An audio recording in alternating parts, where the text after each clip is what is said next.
10 අපි විද්‍යාව පන්ති පටන් ගන්න දුර පුතාට සුබ සන්ධ්‍යාවක්. අපි ඊයේ කතා කරේ ආකිමිඩිස් මූල ධර්මය කියන කොටස තමයි අපි අන්තිමට කතා කරේ.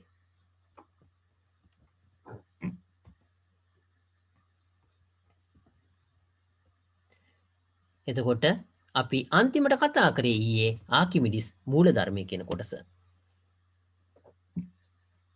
අපි ඒක මතක් කරොත් එහෙම වස්තුවත් තරලයක් තුළ අර්ධ වශයෙන් හෝ පූර්ණ වශයෙන් හෝ ගිලි ඇති විට එය මත ක්‍රියා කරන උඩුකුරු තෙරපුම වස්තුව මගින් විස්ථාපිත තරලයේ බරට සමාන වේ කිව්වා. එතකොට මේක ඊටාම වැදගත් එකක් ඇත්තටම ආකිමිඩිස් මූල ධර්මය කියන්නේ ඒක නිසා දුර පුතාලා හොඳින් ඒක මතක තියාගන්න මේ කොටස.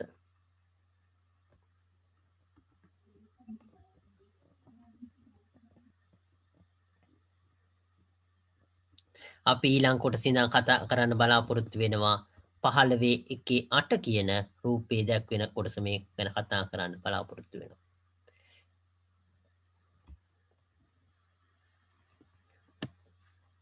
පහළවේ 1:8 රූපේ දැක්වෙන්නේ A, B හා C යනම් එකිනෙකට වෙනස් ඝන වස්තු තුනක් ජලයට දැමූ විට ඒවා ජලය තුල පැවති ආකාරය.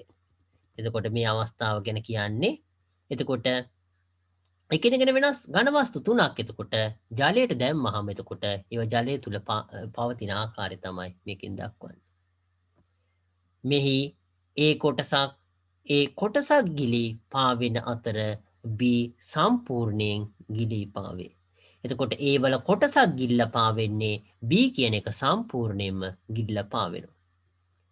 C ජලයේ ගිලී වාජනයේ පතුලේ නැවතී ඇත. එතකොට එකිනෙකට වෙනස් වස්තු තුනක් ඒකෙදී දැම්මහම මේ අවස්ථා තුනක් එක්තර මේකේ පෙන්눔 කරනවා. එතකොට එක කොටසක් එක වස්තුවක් වාජනයේ පතුලටම වහිනවා. අනිත් කොටස වාජනයේ ජලයේ සම්පූර්ණයෙන්ම ගිල්ලා තියෙනවා. අනිත් කොටස ඒක කොටසක් පමණක් අනිත් වස්තුවේ කොටසක් පමණක් එතකොට ජලයේ ගිල්ලා තියෙනවා.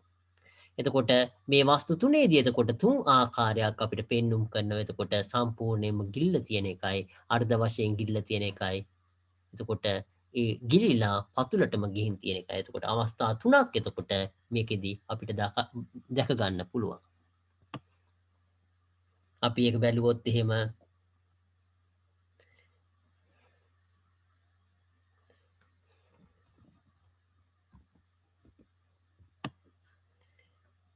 මෙහි ඒ කොටසක් මෙහි ඒ කියන එක කොටසක් ගිලිලා පාවෙන අතර B සම්පූර්ණයෙන් ගිලී පාවෙනවා. C ගිලී වාජන පතුලේ පවතින නතර වෙලා තියෙන කෙනෙක් අපි කතා කරා.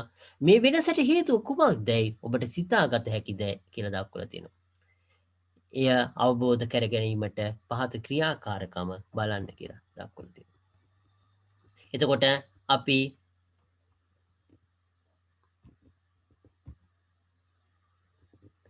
කලින් අවස්ථාවේදී එතකොට මේ එකිනෙකට වෙනස් එතකොට වස්තු තුනක් එතකොට මේ ආකාරයට එතකොට ඒ ජලයට දැම්මහම එතකොට ජලය තුල එතකොට කොටසක් පාවෙන වස්තුවක් ඒ වගේම සම්පූර්ණයෙන්ම ඒක ගිලිලා ඒ කියන්නේ පාවෙන කොටසක් ඒ වගේම ගිලිලා පාවෙන වස්තුවක් ඒ වගේම ගිලිලා ඒක පතුලට බහින වස්තුවක් කියන වස්තු තුනක් මෙතනදී දක්වලා තියෙනවා. මේ වස්තු තුන මෙහෙම වෙන්න හේතුව මොකක්ද කියන එක තමයි අපි ඊළඟ ක්‍රියාකාරකමෙන් අධ්‍යයනය කරන්නේ. මේ ක්‍රියාකාරකම එහෙම නැත්නම් පරීක්ෂණය 15 කියන එකෙන් අපි අධ්‍යයනය කරන්නේ ඒක. එතකොට මේක බැලුවොත් එහෙම මෙම ක්‍රියාකාරකම සඳහා ඔබට එකිනෙකට වෙනස් ද්‍රව්‍ය වලින් තැනූ වස්තු තුනක් අවශ්‍ය වෙනවා. එතකොට මේ ක්‍රියාකාරකම මේ 15 කියන එක කරන්න නම් අපිට එකිනෙකට වෙනස් ද්‍රව්‍ය වලින් තනපු වස්තු තුනක් අවශ්‍ය වෙනවා. ඉන් එකක් ඒ වස්තුව වෙනවා එකක් ඒ වස්තුව ජලයේ කොටසක් ගිලී පාවිය යුතුයි කියනවා. අනෙක B වස්තුව ජලයේ සම්පූර්ණයෙන්ම ගිලී පාවෙන වස්තුවක් විය යුතුයි. ජලයේ ඇතුල් නොවනසේ හොඳින් වැසිය හැකි කුඩා බෝතලයකට සුදුසු ප්‍රමාණයෙන් වැලි පිරවීමෙන් මෙවැනි මෙවැන්නක් තනාගත හැකිය කියලා දක්වනවා. තුන්වෙනි වස්තුව C වස්තුව ජලයේ ගිලෙන වස්තුවක් විය යුතුයි කියලා දක්වලා තියෙනවා.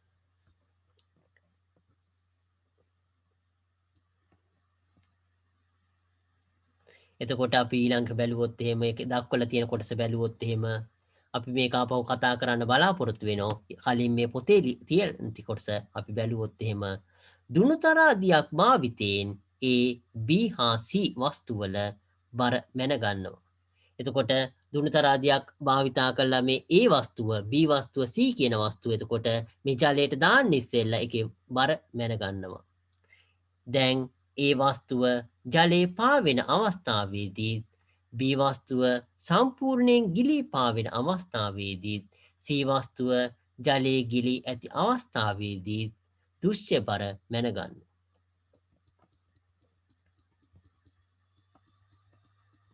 එතකොට මේ කොටස අපි ඊළඟ කොටස බැලුවොත් එහෙම ඔබට ලැබෙන නිරීක්ෂණ හා පාඨාංක පහත වගුවේ වගුගත කරන්න කියලා දක්වනවා. ඉපිලීමෙන් පවතින අවස්ථාවේදී අමතර බලයක් යොදා වස්තුව ගිල්වීමට උත්සාහ කර බලන්න කියලා දක්වලා තියෙනවා. අපි පොතේ තියෙන ටික මුලින්ම අපි බලලා පස්සේ මේක විස්තර කරන්න බලාපොරොත්තු වෙන. එතකොට මේ අවස්ථාවේදී එතකොට මේ ඉපිල්ලෙමින් පවතින එතකොට අවස්ථාවේදී එතකොට අමතර බලයක් යොදලා වස්තුව ගිල්වීමට උත්සාහ කරන්න කියලා දක්වලා තියෙනවා. එතකොට මේ අවස්ථාවේදී A වස්තුව, B වස්තුව, C වස්තුව කියන එකේ වස්තුවේ බර කියන එක ජලය තුලදී වස්තුවේ දෘශ්‍ය බර කියන එක කොටසක් ගිලී පාවේද සම්පූර්ණයෙන් ගිලී පාවෙනවද එතකොට ගිලේද යන ඒ කොට එක තමයි මේක දක්වලා තියෙන්නේ. අපි ඊළඟ කොටස බැලුවොත් එහෙම අදාළ ගණනයන් සඳහා පහත වගුව සම්පූර්ණ කරන්න කියලා දක්වලා තියෙනවා. වස්තුව ABC කියන එක ජලය තුල පැවති ආකාරය වස්තුවේ බර උඩුකුරු තෙරපුම කියන එක තමයි දක්වලා තියෙන්නේ. එතකොට ඔබට ලැබෙන ප්‍රතිඵල අනුව එළඹිය හැකි නිගමනය කුමක්දැයි සටහන් කරන්න කියනවා. ඉහත ක්‍රියාකාරකමේදී ශිෂ්‍යයෙක්ට ලැබුණු පාඨාංක හා නිරීක්ෂණ පහත පරිදි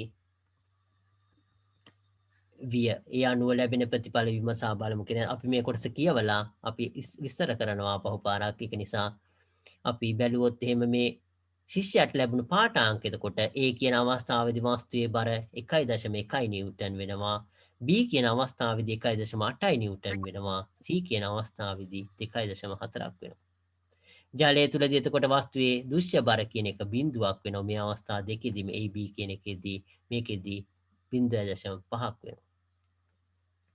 කොටසක් ගිලී පාවෙනවද එහෙම ඒ අවස්ථා ගැන එතකොට ඉපිලෙමින් පාවෙනවා කියන එක. එතකොට එක කොටසක් ඒක ජලයේ ගිලිලා නැතුව උඩ පාවෙනවා කියන එක සම්පූර්ණයෙන්ම ගිලිලා පාවෙනවා මේක අවස්ථාවේදී ගිලේ කියන එක. එතකොට මේ කොටස අපි බලලා ආපහු පරීක්ෂණය ආපහු මුලින් ඉඳන් විස්තර කරන්න බලාපොරොත්තු වෙනවා දූල පුතාලට. එතකොට පරීක්ෂණයේ මේක අපි බලලා පරීක්ෂණයේ විස්තර කරන්න බලාපොරොත්තු වෙන. එතකොට ලැබුණු පාඨාංක වලට අනුව අදාළ ගණනය පහත වගුවේ දැක්වෙනවා කියලා. එතකොට මේ අවස්ථාවේදී එතකොට අපි මුලින්ම බර කිරා ගත්තා. ඊට පස්සේ අපි ඒ ජලය ගිල්ලපු අවස්ථාවේදී බර කිරා ගත්තා. එතකොට ඒ මුලින් තියුණු බර කියන එකයි ජලය ගිල්ලපු අවස්ථාවේදී බර කියන එකයි වෙනසක් එනවනම් ඒ මුලින්ම තියුණු බර කියන එකයි ජලය ගිල්ලපු අවස්ථාවේදී මේ පාඨාංකවල වෙනසක් සිද්ධ වෙනවා නම් ඒකට හේතු වෙන්නේ මොකද්ද? මේ උඩුකුරු තෙරපුම. උඩුකුරු තෙරපුම තමයි එතකොට ඒකට හේතු වෙන්නේ. එතකොට මේ වස්තුවේ එතකොට A කියන වස්තුවේ එතකොට 1.1 නිව්ටන් කියන මේ බරක් තියුණා.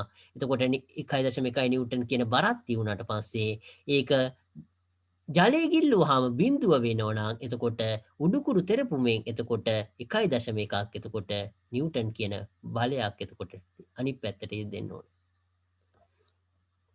එතකොට අපි ඊළඟ එක බැලුවොත් එහෙම සම්පූර්ණයෙන් ගිලී පවතින අවස්ථාවේදී එතකොට ඒකෙදී 1.8ක් තියෙනවා. එතකොට වස්තුවේ බර කියන එක.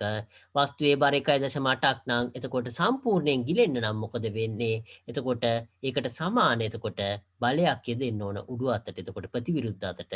මේ අවස්ථාවේදී එතකොට ජලය ගිලිලා තියෙන අවස්ථාවේදී එතකොට මේ දුණු තරාදියේ පාඨාංකයත් බිඳුව වෙනවා. ඒ කියන්නේ මේ වස්තුවේ බරට සමාන බලයක් එතකොට උඩු අතට. ඒ කියන්නේ මේ අවස්ථාවේදී එතකොට මේ උඩුකුරු තෙරපුම කියන එක උඩුකුරු තෙරපුම එතකොට වස්තුව මත 1.8 නිව්ටන් ක්‍රියාත්මක වෙනවා.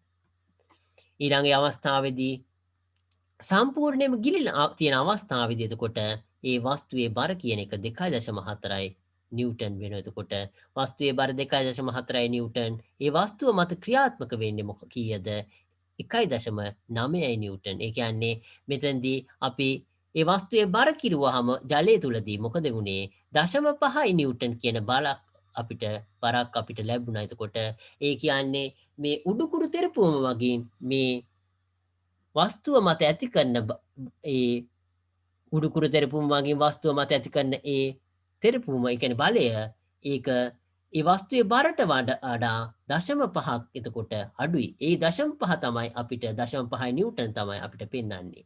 ඒ කියන්නේ මේකෙදී මේ වස්තුව මත එතකොට සම්ප්‍රයුක්ත බලයක් එතකොට පල්ලෙහාට 0.5ක් තියෙන නිසා තමයි වස්තුවේ බර කියන එක ඒකෙදි 0.5ක් වෙන්නේ. එතකොට ඒ අවස්ථාවේදී එහෙනම් උඩුකුරු තෙරපුම එතකොට මොකද කීයක් ක්‍රියාත්මක වෙනවද කිව්වොත් එහෙම මේ ඇත්ත වස්තුවේ බර කියන එක 2.4යි. ඒ වුණාට අපි ඒක ජලය තුලදී මැන්නාම අපිට 0.5යි අපිට ලැබුණේ. එහෙනම් 1.9යි නිව්ටන් කියන එකක් එතකොට මේ ජලය මගින් එතකොට මේ වස්තුව මත උඩුකුරු තෙරපුම විදියට එතකොට ක්‍රියාත්මක වෙන්න අවශ්‍යයි. ඒක තමයි මෙතන මේ දක්වලා තියෙන එතකොට 1.9ක් නිව්ටන් කියලා. එතකොට අපි මේ අවස්ථාව බැලුවොත් එහෙම මෙම ක්‍රියාකාරකමට අනුව ලැබෙන ප්‍රතිඵලය මෙසේ කියලා දක්වනවා. අර්ධ වශයෙන් ගිලී පාවෙන වස්තුවේ සහ සම්පූර්ණයෙන් ගිලී පාවෙන වස්තුවල බර එම වස්තු මත ජලය මගින් ඇති කරන උඩුකුරු තෙරපුමට සමාන වී ඇත කියලා දක්වනවා. ජලය තුල ගිලී ඇති වස්තුව මත ජලය මගින් ඇති කරන උඩුකුරු තෙරපුමට වඩා එම බර වැඩි කියලා දක්වනවා.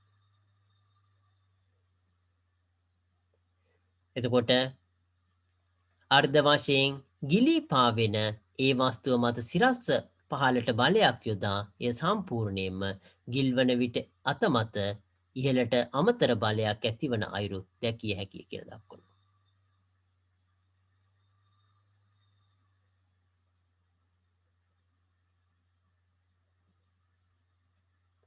එතකොට මේ අවස්ථාවේදී එතකොට අපි ඉතුරු ටිකත් කියවලා ආපහු විස්තර කරන්න බලාපොරොත්තු වෙනවා. එලෙස වන්නේ සම්පූර්ණයෙන් ගිල් වූ විට ඇතිවන උඩුකුරු තෙරපුම වස්තුවේ බරට වඩා වැඩි නිසා සම්ප්‍රයුක්ත බලයක් ඉහළට ක්‍රියා කරන හේයින් කියලා දක්වනවා. ඒ නිසා අත ඉවත් කළ විට වස්තුව මුල් අවස්ථාවට පැමිණෙනු දැකිය හැකිය. එනම් උඩුකුරු තෙරපුම වස්තුවේ බරට සමාන වන අවස්ථාවට යළි පැමිණේ කියලා දක්වනවා. මේ කරුණු අනුව එළඹිය හැකි නිගමනය වන්නේ තරලයක් තුල කොටසක් ගිලී පාවෙන හෝ සම්පූර්ණයෙන් ගිලී පාවෙන වස්තුවක් මත ක්‍රියා කරන උඩුකුරු තෙරපුම වස්තුවේ බරට සමාන වන අතර වස්තුව තරලය තුල සම්පූර්ණයෙන් ගිලී ඇති විට ක්‍රියා කරන උඩුකුරු තෙරපුමට වඩා වස්තුවේ බර වැඩි වන විට වස්තුව තරලය තුල ගිලෙන බවයි. එතකොට අපි ආපහු මේ ටික කියවලා ආපහු මුල ඉඳන් පරීක්ෂණය විස්තර කරන්න බලාපොරොත්තු වෙනවා. එනම් වස්තුවක් තරලයක් තුළ සම්පූර්ණයෙන් ගිල් වූ විට ක්‍රියාත් කරන උඩුකුරු තෙරපුම වස්තුවේ බරට වඩා අඩු නම් වස්තුව තරලය තුළ ගිලෙනවා. වස්තුවේ බරට සමාන නම් වස්තුව තරලය තුළ සම්පූර්ණයෙන් ගිලී පාවෙනවා. වස්තුවේ බරට වඩා වැඩි නම් වස්තුවේ බරට සමාන උඩුකුරු තෙරපුමක් තරලයෙන් ඇතිවනසේ වස්තුව තරලය තුළ අර්ධ වශයෙන් ගිලී පාවෙනවා. එතකොට මේ අවස්ථාවේදී මේ කියපු ටික අපි මුලින් ඉඳන් ආපහු විස්තර කරන්න බලාපොරොත්තු වෙනවා දුර පුතාලට. එතකොට මේ අවස්ථාවේදී අපි කතා කරේ එතකොට මෙතනදී අපි කතා කරේ මේ එකිනෙකට වෙනස් වස්තු තුනක්. එතකොට ජලයේ ගිල්ලුවාම එතකොට මේ ආකාරයට එතකොට කොටසක් මෙහෙම ජලයේ පාවෙන එකයි සම්පූර්ණයෙන් ජලය ගිලෙන අවස්ථාවකුයි. එතකොට සම්පූර්ණයෙන් ජලය ගිලිලා පාවෙන අවස්ථාවයි. ඒ වගේම ජලය ගිලිලා පල්ලෙහාට යන අවස්ථාවයි. අපි කලින් කතා කරලා තියෙනවා අපි බලය කියන එකේ සම්ප්‍රයුක්ත බලය ගැන කතා කරලා තියෙනවා. එතකොට මේ අවස්ථාවේදී මේ වස්තුව මත ක්‍රියා කරන බලය ගැන කතා කරොත් එහෙම මේ අවස්ථාවේදී මේ වස්තුවේ මත ක්‍රියාත්මක වන බලය ගැන කතා කරොත් එහෙම මේ හැම වස්තුවකම බරක් තියෙනවා. B කියන වස්තුවේත් එහෙමයි M2G කියලා කිව්වොත් එහෙම C කියන වස්තුවේත් එහෙමයි M3G කියලා දැක්වුවොත් එහෙම මේ හැම අවස්ථාවකදී එතකොට මේකේ බර කියන එක පල්ලෙහාට ක්‍රියාත්මක වෙනවා. ඊට ප්‍රතිවිරුද්ධ දිශාවට ක්‍රියාත්මක වෙනවා මොකද්ද? මේකේ උඩුකුරු තෙරපුම එතකොට F1 කියලා කිව්වොත් එහෙම මේකෙදී F2 කියන එක එතකොට මේ අවස්ථාවේදී F3 කියන එක. එතකොට මේ අවස්ථා තුනේදී එතකොට අපි බැලුවොත් එහෙම එතකොට මේ අවස්ථා තුනේදී මොකද වෙන්නේ කියන එක බැලුවොත් එහෙම පළවෙනි අවස්ථාවේදී මේක මේ ජලය තුල පාවෙනවා කියලා කියන්නේ එහෙනම් මේකෙදී ඒ සංප්‍රයුක්ත බලය බිඳුවක් කියන එක. ඒ කියන්නේ මේ වස්තුවේ මත එතකොට මේ ගිලිලා පවතින කොටස මගින් ඇති කරන උඩුකුරු තෙරපුමයි එතකොට වස්තුවේ බරයි කියන එක තුලණය වෙලා. ඒ කියන්නේ F1 අඩු කිරීම M1G කියන එක සමාන වෙනවා කීයටද බිඳුවට.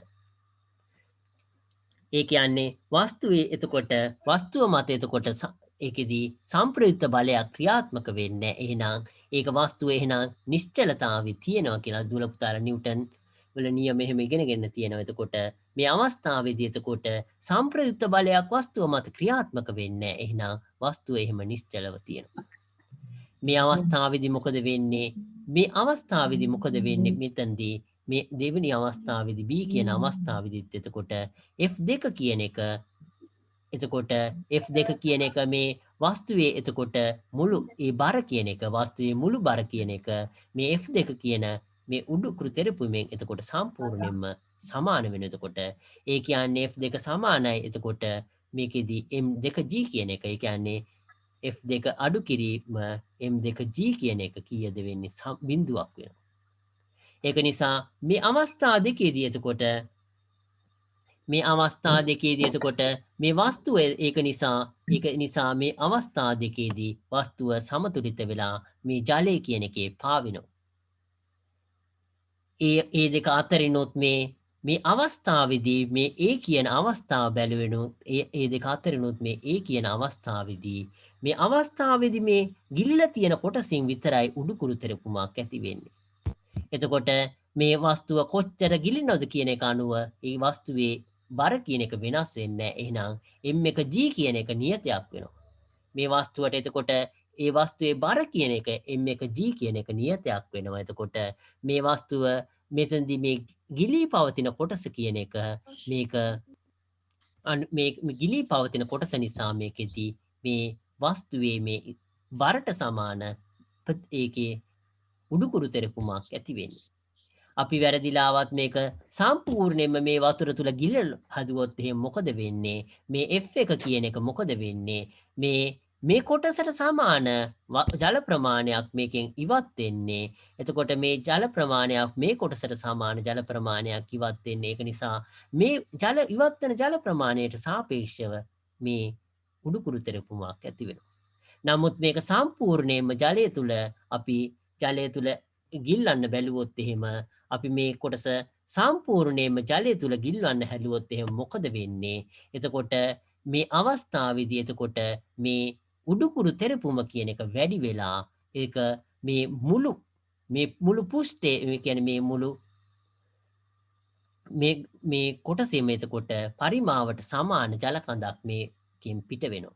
ඒ කියන්නේ ඒ පරිමාවට සමාන ඒ කියන්නේ උඩුකුරු තෙරපුමක් මේ වස්තුව මත ඇති වෙනවා. ඒක F1 ඩෑෂ් කියලා කිව්වොත් එහෙම ඩබල් ඩෑෂ් කියලා ලිව්වොත් එහෙම මේ F1 ඩබල් ඩෑෂ් කියන එක විශාල වෙනවා F1ට වඩා. මොකද මේකෙදී මේ අවස්ථාවේදී එතකොට මේ වස්තුව ගිලිලා තියුණු ප්‍රමාණය කියන එක කලින් මෙච්චරයි ගිලිලා තියුණේ මේ කොටස විතරයි. දැන් මොකද වෙලා තියෙන්නේ? මේ උඩ කොටසත් ගිලෙනවා. ඒ උඩ කොටසත් ගිල්ලනකොට තමයි එතකොට මොකද වෙන්නේ? ඒ පරිමාවට සමාන එතකොට ඒ පරිමාව අනුව එතකොට ඒකෙදි ඒ පරිමාව වෙනස් වුණු හින්දා මොකද වෙන්නේ? පිටාර යන ඒ ඉවත් වෙන ජල ප්‍රමාණය එතකොට වෙනස් වෙනවා ඒකට අනුව. එතකොට ඒ කියන්නේ ඒකේ වස්තුව මගින් එතකොට වස්තුව මත එතකොට මේ ජලය මගින් ඇති කරන උඩුකුරු තෙරපුම කියන එක වැඩි වෙනවා. වැඩි වෙන නිසා එතකොට උඩුකුරු තෙරපුම වැඩි වෙනවා. නමුත් එතකොට මේක මේ වස්තුවේ එතකොට බර කියන එක වස්තුවේ බර කියන එක වෙනස් වෙන්නේ නැහැ. එතකොට උඩුකුරු තෙරපුම වැඩි වෙනවා. එතකොට ඒ කියන්නේ සංප්‍රයුක්ත බලයක්. එතකොට මේ F1 ඩෑෂ් කියන F1 ඩබල් ඩෑෂ් කියන අවස්ථාවේදී එහෙනම් F1 ඩබල් ඩෑෂ් අඩු කිරීම M1G කියන මේ සංප්‍රයුක්ත බලයක් මේ වස්තුව මත ක්‍රියාත්මක වෙනවා උඩ අතට. ඒක නිසා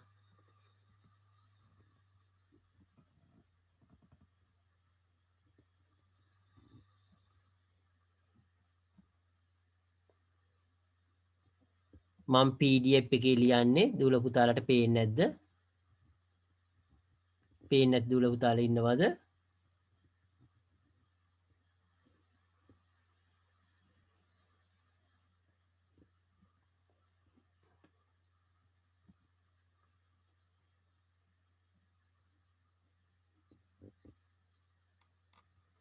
ඕකේ.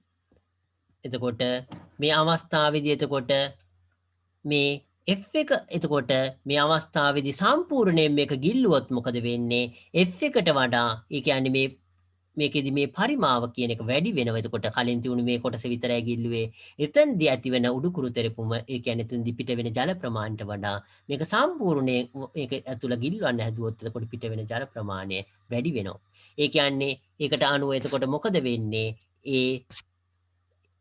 මේ වස්තුව මත ඇතිවෙන උඩුකුරු තෙරපුමත් ඒ අනුව වැඩි වෙනවා. ඒ කියන්නේ F1 ඩබල් ඩෑෂ් කියන එක ඒක මේ වස්තුවේ මේ බරට වඩා මේ වස්තුවේ බරට වඩා විශාල වශයෙන් වැඩි වෙලා මොකද විශාල වශයෙන් වැඩි වෙනවා. ඒකේ ප්‍රතිඵලයක් වෙන්නේ මේ වස්තුව ඉහළට තල්ලු කිරීමක් සිද්ධ වෙනවා. ඒ කියන්නේ අපි පල්ලෙහාට මේක තල්ලු කරන්න හදනකොට මොකද කරන්නේ? ජලයෙන් කරන්නේ ඒක ඉහළට තල්ලු කරන්න හදනවා. අපි තල්ලු කරන්න යනකොට අපේ අතට ඒක හොඳට තේරෙනවා.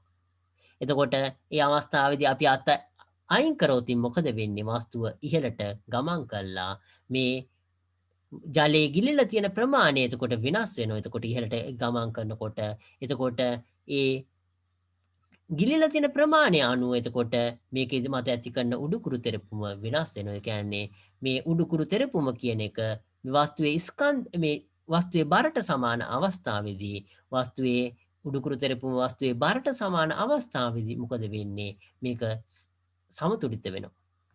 ඒ අවස්ථාව තමයි මේ කොටස පාවෙන අවස්ථාව.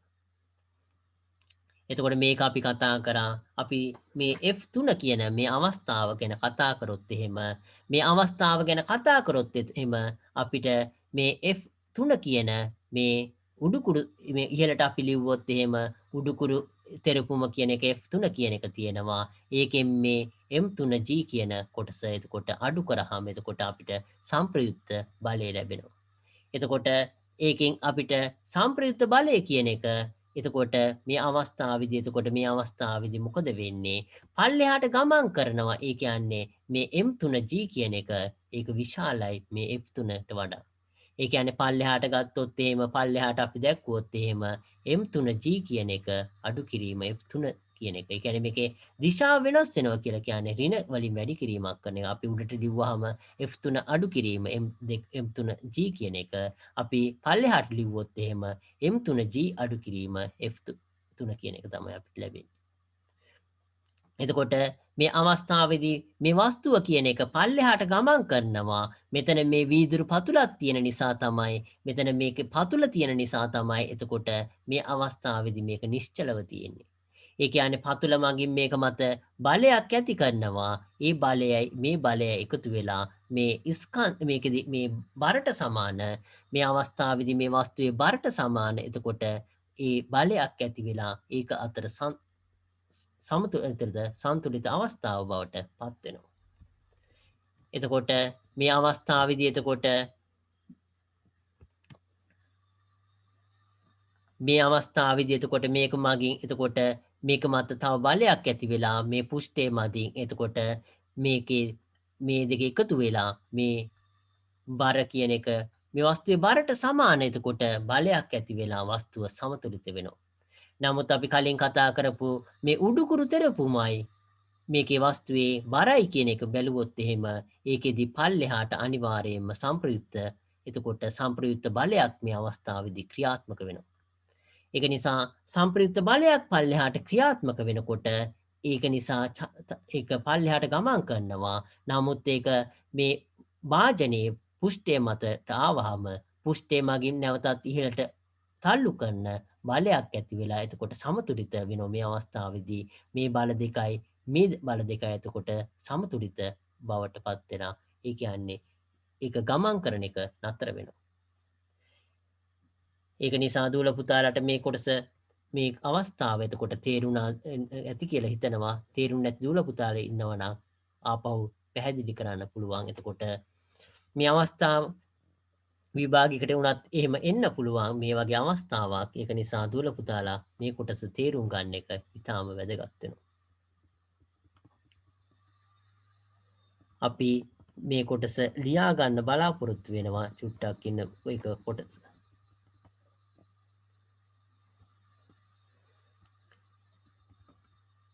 මේ අවස්ථාවේ මේ පින්තූරේ විතරක් මම මේක ඉතුරු ටික පොඩ්ඩක් මකන්නම්.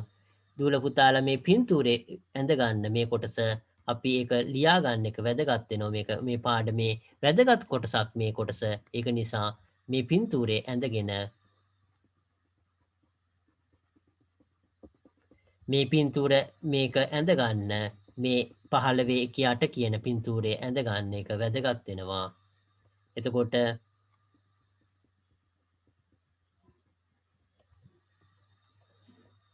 මේ අවස්ථාවේදී එතකොට බල කියන එක අපි ලකුණු කරන එකත් වැදගත් වෙනවා. එතකොට මේ අවස්ථාව මේ පින්තූරය ඇඳගෙන මේකෙදී ඉහළට F1 කියන බලය ඇති වෙනවා. පහළට M1 G කියන බලය ඇති වෙනවා. මේ පින්තූරය ඇඳ ගන්න දූල පුතාලා ඒක ඉවරුනහම අපි පල්ලෙහාට ගිහිල්ලා මේකේ විස්තරය ලියා ගන්න බලාපොරොත්තු වෙනවා.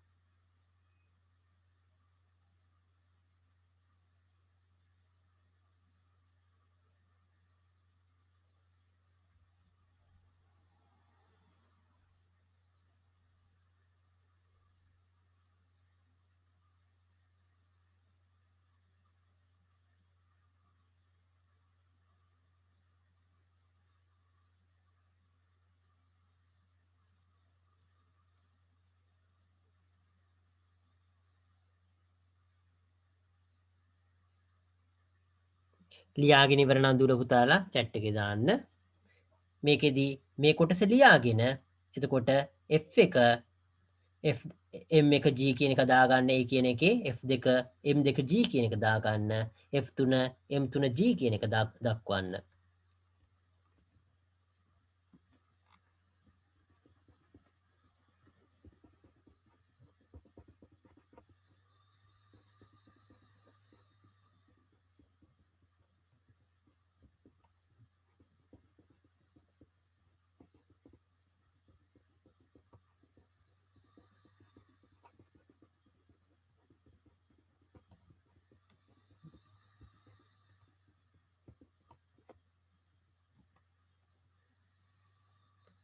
අපි ඊළඟට ලියා ගන්න අවශ්‍ය වෙනවා. එතකොට මේවැ සංප්‍රයුක්ත බලය මේකදී ලියා ගන්න අවශ්‍ය වෙනවා. මේකෙදී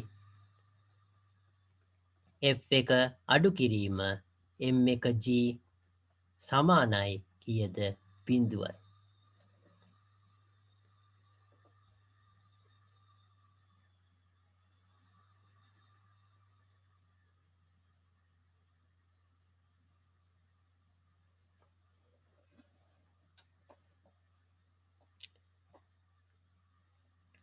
එම නිසා කියලා ලියලා ඒ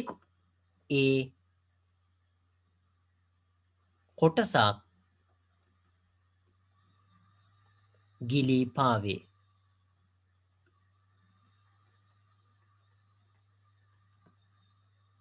ඊළඟ එක ලියා ගන්න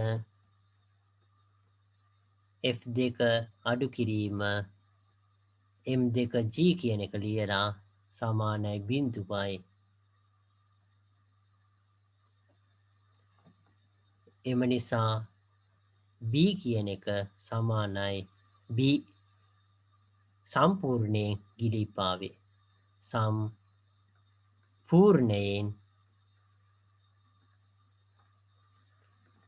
ගිලී පාවේ.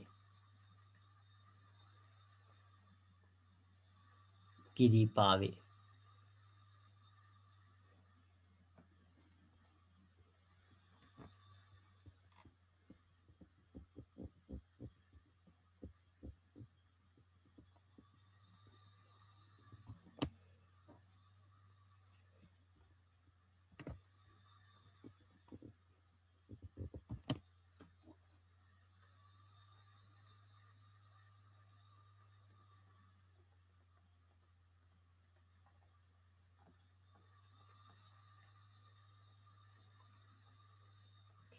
ඊළඟ අවස්ථාවේදී ලියා ගන්න M3G අඩු කිරීම F3 විශාලයි 0.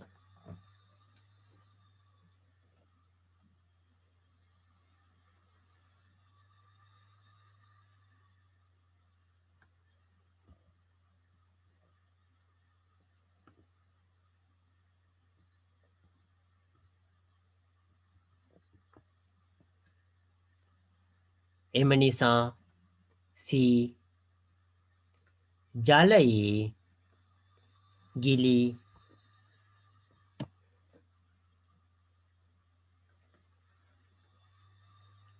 භාජනය පතුලේ නවතී කියලා.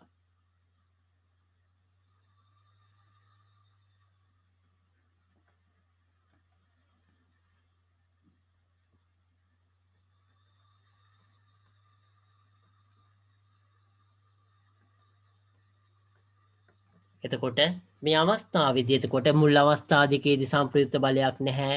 එතකොට මුල් අවස්ථා දෙකේදී සම්ප්‍රයුක්ත බලයක් නැහැ. ඒක නිසා සම්ප්‍රයුක්ත බලයක්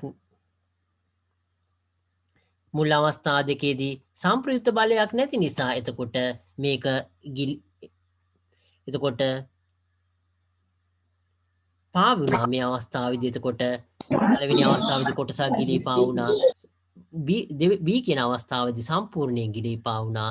ඒ සම්ප්‍රයුක්ත බලය කියන එක බිඳුව නිසා. ඒ කියන්නේ වස්තුව මත සම්ප්‍රයුක්ත බලයක් යෙදෙන්නේ නැති නිසා. නමුත් C කියන අවස්ථාවේදී මොකද වෙන්නේ? මේ අවස්ථාවේදී මේ උඩුකුරු තෙරපුම කියන එක උඩුකුරු තෙරපුමෙන් ඇති කරන බලය එතකොට මේ උඩුකුරු තෙරපුමෙන් ඇති කරන බලය ප්‍රමාණවත් වෙන්නේ නැහැ මේකේ බර කියන එකට. ඒ කියන්නේ බර කියන එක දරා ගන්න. ඒකේ ප්‍රතිඵලයක් වෙන්නේ එතකොට ඒ උඩුකුරු තෙරපුම කියන එකයි ඒ බරයි කියන එකයි අතර සම්ප්‍රයුක්ත බලයක් පල්ලෙහාට ක්‍රියාත්මක වෙනවා. එතකොට සම්ප්‍රයුක්ත බලයක් පල්ලෙහාට ක්‍රියාත්මක වෙනකොට බලයේ දිශාවට එතකොට මේ C කියන වස්තුව ගමන් කරනවා. ගමන් කරාම එතකොට පතුල වෙනකන් ගමන් කළා. තව පතුලට යන්න පල්ලෙහාට යන්න බෑ. මොකද පතුලෙන් එතකොට මොකද කරන්නේ? තල්ලු කරනවා ඉහළට. එතකොට ඒ පතුල මගින් ඇති කරන ඒ තෙරපුමත් එක්ක එතකොට එක්ක වුණාම මේ අවස්ථාවේදී එතකොට පතුල මගින් ඇති කරන මේ තෙරපුමයි එතකොට මේ බලය මේකෙදි උඩුකුරු තෙරපුමයි එක්ක වුණාම ඒක වස්තුවේ එතකොට වස්තුවේ බරට එතකොට සමාන වෙනවා. එතකොට මේ අවස්ථාවේදී වස්තුව මත ඇති කරන උඩුකුරු තෙරපුමයි මේ පතුලෙන් මේකට මත ඇති කරන බලය එතකොට එක්ක වුණාම වස්තුවේ බරට සමාන වෙලා එතෙන්දී නිශ්චල වෙනවා. ඒක නිසා මේ කොටස් ටික ඉතාම වැදගත් වෙනවා විභාගයකට එහෙම ප්‍රශ්නයකට එන්න පුළුවන් කොටසක් ඒක හොඳට දූල පුතාලා මතක තියාගන්න. සම්ප්‍රයුක්ත බලයක් ක්‍රියාත්මක වෙනෝ නම් සම්ප්‍රයුක්ත බලයක් ක්‍රියාත්මක වෙනෝ නම් ඒක ගමන් කරනවා. එතකොට ඒ බලයේ දිශාවට සම්ප්‍රයුක්ත බලයේ දිශාවට බලයේ සමතුලිත අවස්ථාවේදී විතරයි ඒක නිශ්චලව පවතින්නේ. ඒව දූල පුතාලා කලින් පාඩම් වලදී ඉගෙනගෙන තියෙනවා. ඒක නිසා ඒක මතක් කරගන්න. අපි තව කොටසක් මේක ලියා ගන්න තියෙනවා. මේ වස්තුව සම්පූර්ණයෙන්ම එතකොට ගිලුණු අවස්ථාව ගැන අපි ලියා ගන්න අවශ්‍යයි.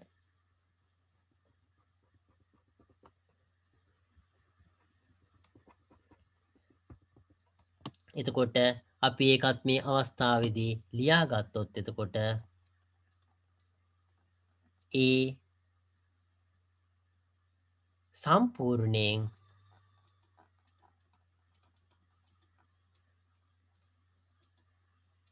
ජලයේ ගිලුණු විට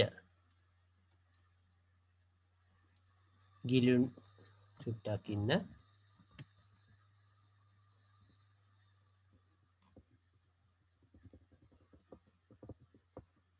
ඒ කියන එක සම්පූර්ණයෙන් ජලයේ ගිලුණු විට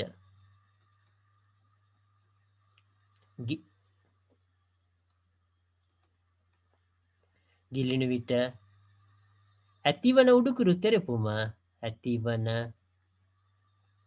උඩුකුරු තෙරපුම F එක ඩබල් ඩෑෂ් යයි ඩෑෂ් උනක් කමන්න F එක ඩෑෂ් කියලා දාමු F එක ඩෑෂ් යයි ඩෑෂ් විට්ට කියලා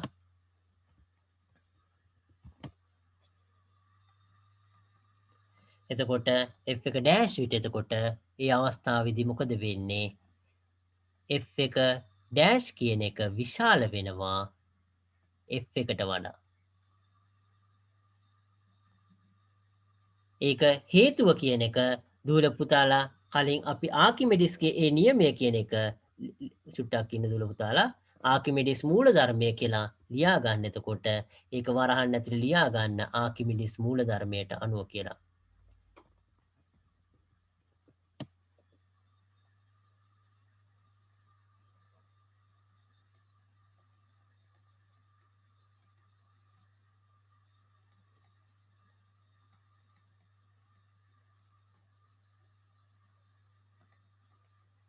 එතකොට මේ අවස්ථාවේදී F එක ඩෑෂ් කියන එක විශාල වෙනවා. එතකොට මොකද්ද?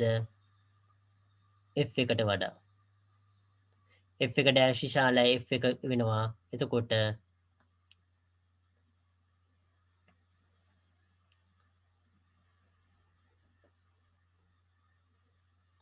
එම නිසා කියලා ලියලා F එක ඩෑෂ් අඩු කිරීම M එක G කියන එක විශාලයි බිඳුව.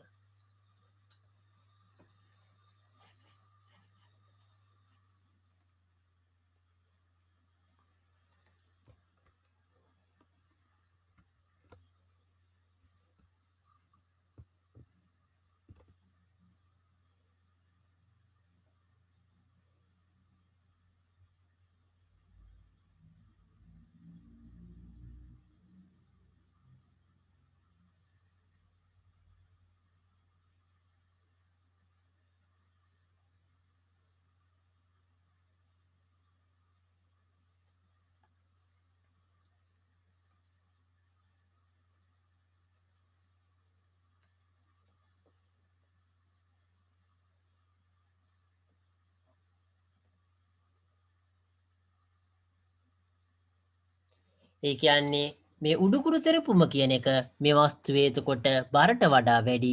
ඒ කියන්නේ වස්තුව ඒ කියන්නේ උඩට ගමන් කරනවා. එතකොට අපි පල්ලෙහාට තල්ලු කරන්න හැදුවත් එතකොට අපිට අතට තේරෙනවා එතකොට වස්තුව ඉහළට ගමන් කරන්න හදනවා කියන එක. එතකොට ඒක එතකොට ඒක හින්දා F එක ඩෑෂ් කියන එක අඩු කරම ඒකේ බරෙන් එතකොට සම්ප්‍රයුක්ත බලයක් ඉහළට තියෙනවා. ඒ කියන්නේ එම නිසා වස්තුව ඉහළට ගමන් කරන්න උත්සාහ ගන්නවා කියන එක. එතකොට වස්තුව ඉහළට ගමන් කරන්න උත්සාහ ගැනීමක් සිද්ධ වෙනවා ඒක නිසා. එතකොට අපි කතා කරේ එතකොට මේ A කියන වස්තුව කොටසක් ගිලිලා පවතින්නේ. කොටසක් ගිලිලා පවතින්නේ එතකොට මේක සම්පූර්ණයෙන්ම ගිල්ලුවාම මොකද වෙන්නේ කියන එක එතකොට මේ අවස්ථාවේදී එතකොට ඇතිවෙන බලය කියන එක F1 කියලා කිව්වොත් එහෙම ඒ F1 කියන එක විශාල වෙනවා මේ F1ට වඩා. මොකද මේ වස්තුව මෙතෙක් මේ අවස්ථාවේදී මේ ගිල්ල තියෙනකොට මේකෙන් පිට එතකොට පරිමාව කියන එකට සමාන එතකොට මේකෙන් නිසා මේ ගිල්ල පවතින නිසා පිට වෙන ජල පරිමාවට එතකොට වඩා වැඩි ජල පරිමාවක් මේක වස්තුව සම්පූර්ණයෙන්ම ගිලුණාම ඉවත් වෙනවා. ඒ කියන්නේ මේ අවස්ථාවේදී මේ ආකිමිඩිස්ගේ මූලධර්මයට අනුව එතකොට ඒ සම්පූර්ණයෙන්ම ගිලුණු අවස්ථාවේදී එතකොට ඒකේ මත ඇති කරන උඩුකුරු තෙරපුම කියන එක තව වැඩි වෙනවා. එතකොට එහෙනම් මේ සම්පූර්ණයෙන් ගිලුණු අවස්ථාවේදී එතකොට ඇති කරන උඩුකුරු තෙරපුමෙන් මේකේ බර කියන එක අඩු කරාම සම්ප්‍රයුක්ත බලයක් මේ වස්තුව මත ක්‍රියාත්මක වෙනවා. ඒ කියන්නේ වස්තුව ඉහළට ගමන් කිරීමක් සිද්ධ වෙනවා.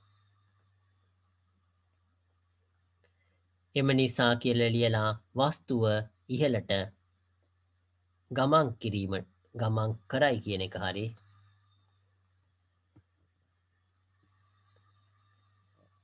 මේක මෙතෙන්ට වෙනකන් ලියාගත්තත් ඇති දුර පුතාලට එකෙන්. එතකොට මේකෙන් මේක දැක්කහම තේරුම් ගන්න පුළුවන් දුර පුතාලට වස්තුව මත එතකොට සම්ප්‍රයුක්ත බලයක් ඇති වෙනවා කියන එක මේ අවස්ථාවේදී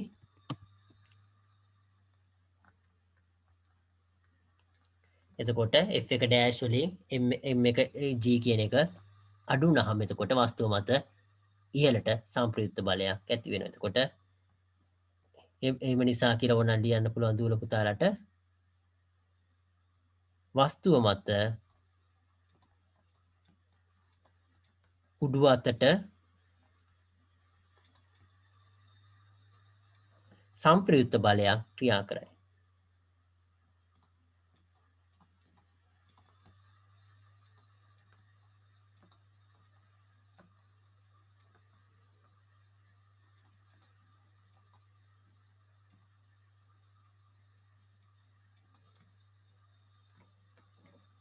එතකොට මේ අවස්ථාවේදී එතකොට වස්තුව මත උඩු අතට සම්ප්‍රයුක්ත බලයක් ක්‍රියා කරනවා.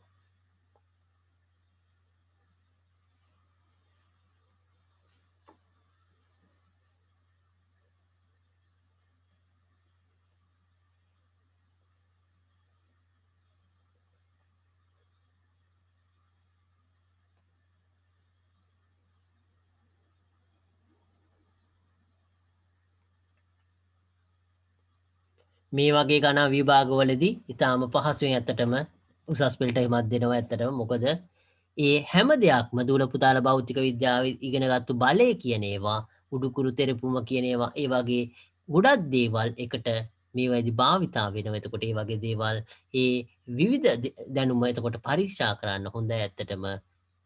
ඒක නිසා මේ වගේ දේවල් දූල පුතාලා විභාගයකට ඇහුවේ නැතත් එතකොට ඒ දැනුම කියන එක දූල පුතාලා ඒ කලින් ඉගෙනගත්තු දැනුම කියන එක භාවිතා කරන අවස්ථාවක් විදිහට මේවා දැනගෙන තියෙන එක ඉතාම වැදගත් වෙනවා.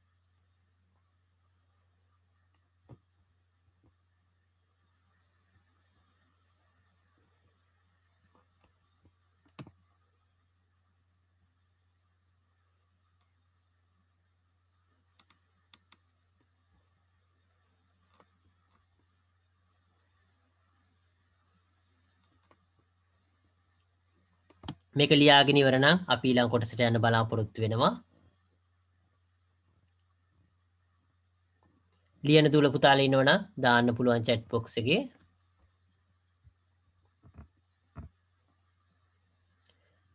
ලියලා ඉවර නම් අපි ඊළඟ කොටසට යන්න බලාපොරොත්තු වෙනවා.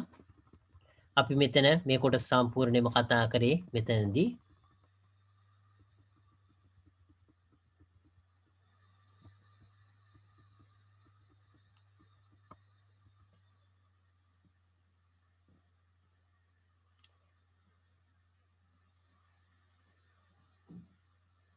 අපි මේ කොටස අපි අන්තිමට ලියාගෙන කලින් අවස්ථාවේ අපි ලියාගත්තු එකමයි ඇත්තටම. එතකොට ඕනනම් එතන ලියාගත්තා කමන්නේ.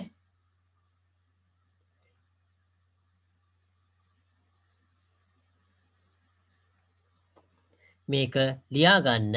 මේ කොටස ඇත්තටම දූල පුතාලා ෂෝට් නෝට් එකට ලියා ගන්න අවශ්‍ය නැහැ ඇත්තටම. නමුත් ඒක එකපාරක් ඒක ඒව ලියාගෙන පොඩ්ඩක් පස්සේ කාලයත් එක්ක මේක අවශ්‍ය නැහැ කියන එක දූල පුතාලාට තේරෙනවා. එතකොට අයින් කරගන්න. කලින් දැන් ඒක ලියා ගන්න එක හොඳ වෙයි. එතකොට කලින් අවස්ථාවේ අපි විස්තර කරපු ටිකමයි වස්තු අත්හරලයක් තුළ සම්පූර්ණයෙන් ගිල් වූ විට ක්‍රියා කරන උඩුකුරු තෙරපුම මේ කොටස් ටික ලියා ගන්න. ඒක වැදගත් වෙයි. මොකද කලින් අවස්ථාවේ අපි ලියපු ටික ඒකම තමයි මෙතන මේ කියන්නේත්. නමුත් ඒක දූල පුතාලා ඒ අපි කලින් අවස්ථාවේ ඒකෙදී දක්වපු ටික හොඳින් තේරුම් ගත්තොත් මේක තේරුම් ගන්න පුළුවන්. ඒ වගේම ඒක කොහොමද අපි ඒක වචනෙන් විස්තර කරන්න කියන එක ඒවා මේ අවස්ථාවේදී එතකොට තේරුම් ගන්න පුළුවන්. ඒක නිසා කලින් අවස්ථාවයි මේ අවස්ථාවයි දෙකම මතක තියාගෙන කාලයත් එක්ක වැදගත් කරන. ඒ කියන්නේ දෙක එකහු කරලා කෙටියෙන් ලියා ගන්න පුළුවන් ක්‍රමයක් හොයාගන්න. එතකොට දුර පුතාලට මේ කොටස එතකොට ලියන්න අවශ්‍ය වෙන්නේ නැහැ. එතකොට ෂෝට් නෝට් එක එතකොට දැන්ට ලියා ගන්න. ඒක කාලයත් එක්ක කියන්නේ සතියේ දෙපාරක් විතර දුර පුතාලා ඒක පාඩම් කරනකොට මාසයක් විතර යනකොට මේක අනවශ්‍යයි කියලා දුර පුතාලට තේරෙන දවසක් එයි ඇත්තටම. කලින් අවස්ථාවේ කියන එකමයි කියන්නේ කියන එක. ඒක නිසා ඒ අවස්ථාවේදී මේක අයින් කරගන්න.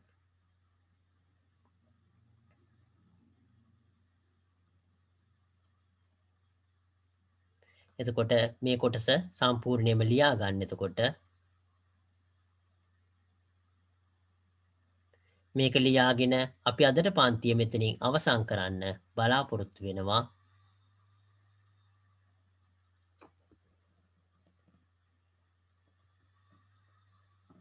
අපි ඊළඟ දවසේ ද්‍රවමානය කියන කොටස කරන්න බලාපොරොත්තු වෙනවා. තව මේකේ පාඩමේ පොඩ්ඩයි තියෙන්නේ. එතකොට ඒක ඉවර වෙලා අපි මෙතෙක් කල් කරපු ටික සේරම පාඩම් ටික ඊට පස්සේ සාරාංශ කරන්න බලාපොරොත්තු වෙනවා.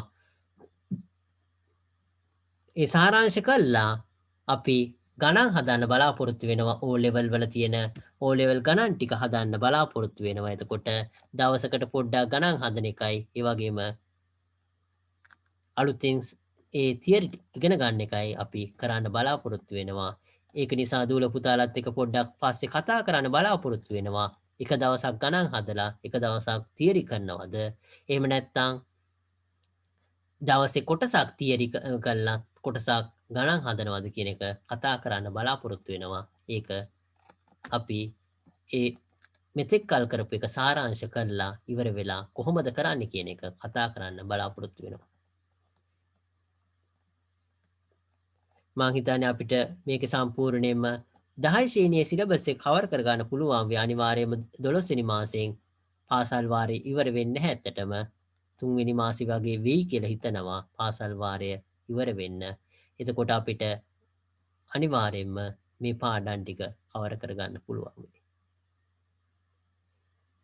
මොන හරි අහන්න දේවල් තියෙනවා නම් දූල පුතාලට අහන්න පුළුවන්. ලියාගෙන ඉවර නම් දූල පුතාලා අදට පන්තිය මෙතනින් අවසන් කරන්න බලාපොරොත්තු වෙනවා. දූල පුතාලට සුබ රාත්‍රියක්.